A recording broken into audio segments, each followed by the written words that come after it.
So in this video I want you guys to know that I made a stand for the FGC-6 models. I know this is not really something original, this has been done before. But the thing is, normally it's made for the 9, and for the 6 you really need a cutout right here in the magazine for the fire pin, so it's not compressed all the time. So that's why I was thinking like, I do not make one myself for the 6. I was at first thinking like, I know it's being done, but I did not really see the point of it, because I do like a normal, let's say, gun rack where you can set it like this, if it has a stock. But when I was printing it and was setting it on there, I do think it's a nice presentation piece to do. So now I do get it why people make it. Can you use it also for the 9? I'm not sure if it's really strong enough, because I made mine out of 2 pieces, so the magazine can be printed in a separate color than the base plate. You can also choose in different magazines, so the Mermendus version 2 you can use, and this is met with let's say the Magpul base plate. And you can also use the Stingray magazine style of stand, let's say, and maybe in the future some more, but for now you have 3 options, and you have some options with the base plate. Of course, if you find it on waste to basically print a plate, you can also use the other magazines that are just made to be drilled out and just with a wood screw screwed on a wooden plate, something like that. That's of course a lot faster to do. You can make a nice wooden plate with some decoration on the sides, and just use those magazines to drill it on there and things like that. But if you just want to print and just assemble the thing, then that's also an option as well. It will work on even a model like this that is kind of nose heavy. That was something I was curious about at the beginning. There are some pictures also with the files, as you can see what kind of works, what not. There may be some models that are really in a strange configuration, or maybe a lot of things at the front that are heavy, that it may pull it out of balance, I'm not sure. But as you can see, this one is more back heavy than front heavy, still fine. And here you got the FA, the stock and shroud. It's a medium sized shroud, so it is not the longest shroud that I have made, but still works fine. So.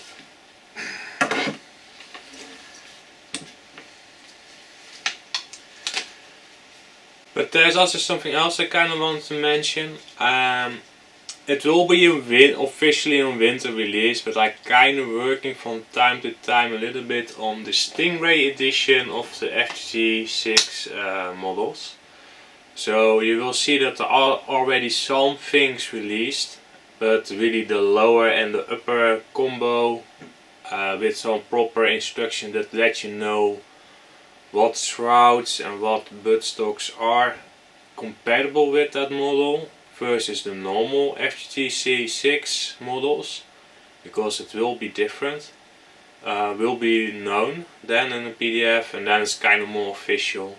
So what I also will imply is I will also, because I'm already working on those files from time to time, will also kind of translate some of those files from the Stingray over to the FGC 9 models, let's say, the Mark II. So maybe I will also, if I look at the shroud design of the Stingray and I find it really a smart idea how he did it with multiple pieces to make a long shroud that at first glance look quite good, I might maybe make an edition for the Mark II as well. Maybe not exactly that shroud, but maybe that style of mounting it as a complement of his design, because I remember that we kind of were brainstorming about it back then, The also important thing about the Stingray and my low rail, they are most likely not the same height. So that's also something that make it not compatible or compatible. That really depends, because I do remember that kind of we three were kind of going our own way with how to go about making a low rail. And then I mean with the guy that made the Stingray and the SD, the latest is also the Patriot 9. Anyways, so but at least for the buttstock, there's already a version that you can use on the let's say the Mark II models. And that will mean the Stingray's collapsible stock, you can put it on the Mark II already. So, and the lower and the upper are basically the same. It's only that this piece right here is different and the mounting hole right here for the rail. So that makes it for me really easy to translate it to the 6. It's only that it is another lineup that I need to keep track of and things like that. So I have to kind of double check if everything is alright and then drop it in my cutting templates so I can make it into a 6 model. The shroud again, I need to kind of look into it.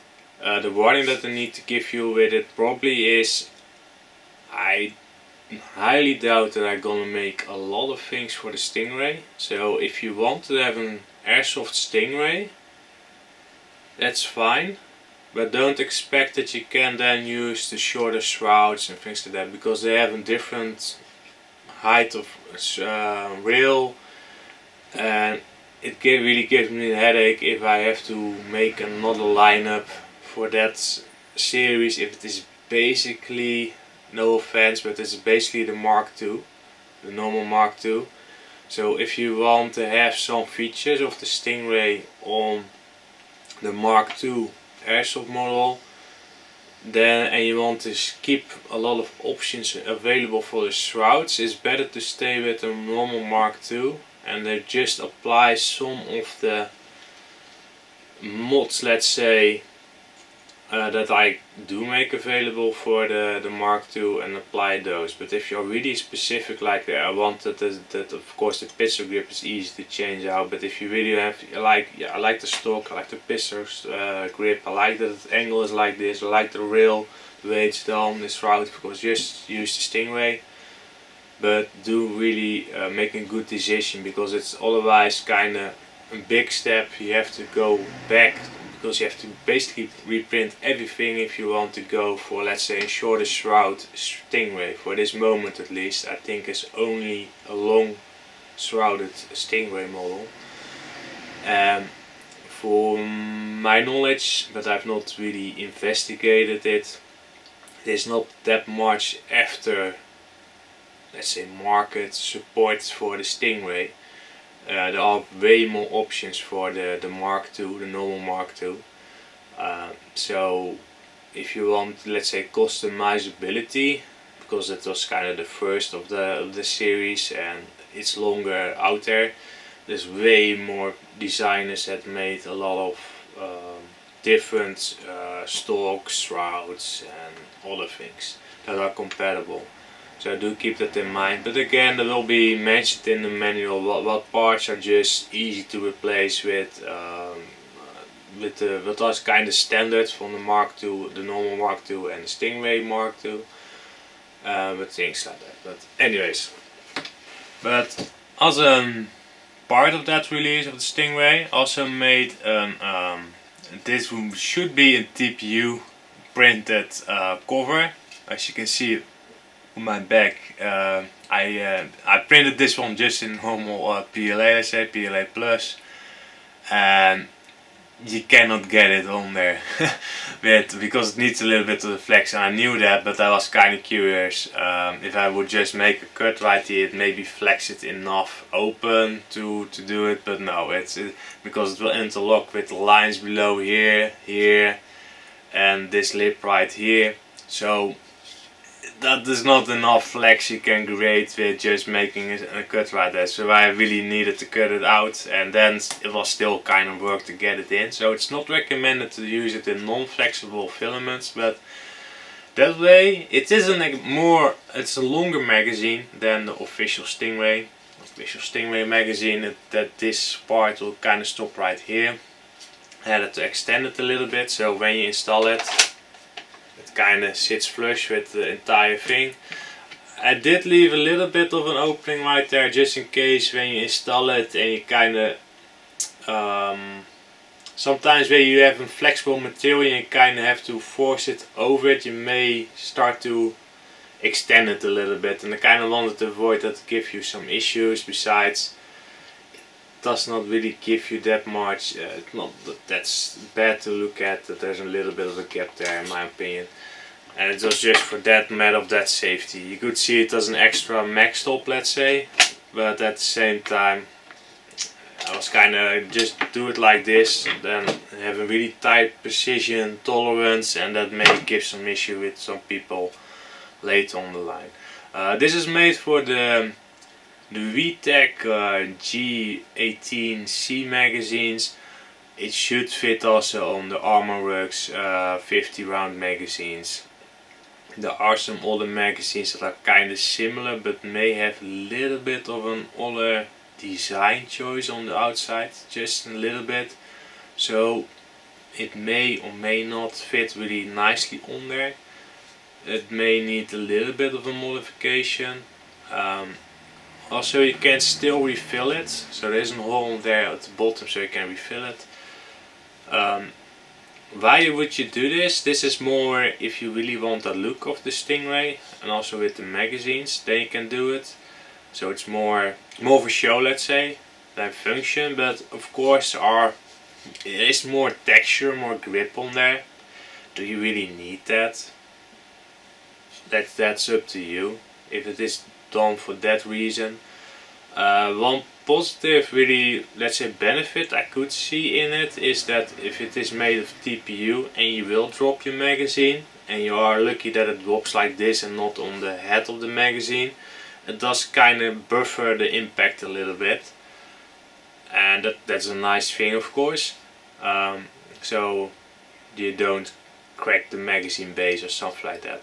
Of course, when you have this one installed, you have to load it from the top, so with a speed loader from the top. So if that is a thing that you don't like, that you really are the type of person that likes the compressor spring all the way and load it from here, I'm not a fan of it, but then it's not something for you, because you have to slide it off and on every time you want to reload it. That's something to keep in mind.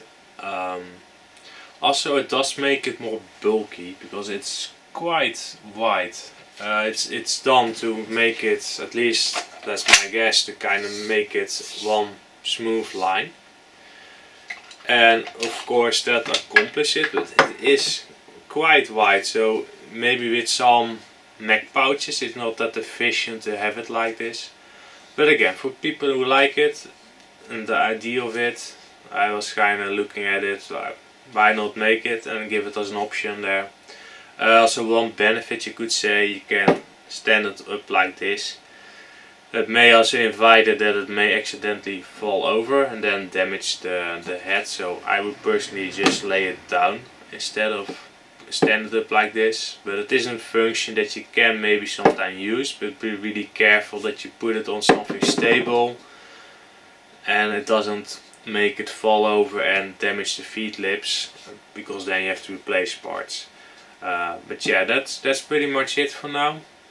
The FGC-6 SF, the /5 model, will be tested later on, so we'll see how it all goes. So I cannot say much about it. I've noticed that I get a lot of new people interested in the project, maybe because of the videos that I made, the release videos, that it kind of helps with it. Some gave some good feedback, also good input, and one thing that I did not really wanted to do, because I find it a lot of work, was kind of making a linkable file that you can press that link and go to a store and buy the product that's linked to the file, things like that. It does make the shopping experience of course more easy, or you can at least see that's an option and it looks like this and you can see a little bit of the specifications. But it is on my part a lot of work, but after a lot of things I was kind of considered like, okay, I do gonna do it. I think it will end up like being a normal text file that will be included with your printables or Cult 3D files that you can download. So do make sure, especially with printables, that you download also all other files, so you get the PDFs and those text files. There are some people in the Discord group that also gives their suggestions where you can get it, so I will check those and then include that in the text file, so you get some, let's say, US located shops, maybe more from, let's say, a place like AliExpress, that is more for Europe, kind of nice to have, or maybe some local European stores for, let's say, airsoft parts and things like that. I hope to kind of expand that a little bit, so gives people some all over the world kind of some suggestions where they can get their parts, or just a good reference how the parts should look like. I did my best to describe it well in the PDF, but I can imagine that some things are kind of nicer when you can just press the link and go there. But it's probably a nightmare to keep all those links correct, because some links will be pulled down and things like that, so don't bug me too much about that, please, because it's really a lot of work. But I do try to give you some more links, and if you want to be somebody that helps out with that, with finding some alternative parts, or maybe some parts that I describe are hard to find, give some good suggestions where you can get those. The best place for that is in the Discord, but of course if you're more a Facebook person, things like that, you can do it there as well. But for now, the most, let's say, really a community that kind of helps with the projects and kind of gives a lot of feedback, things like that, is more on the Discord for the 6 models. But yeah, that's pretty much it. So those files are not ready added when you see this video, but or maybe they do, depends on when I release the video, but there will be at least be added soon. And then, so in case you do find it really helpful to see the links for certain files, then you can find it in that document. So yeah, see you guys next time.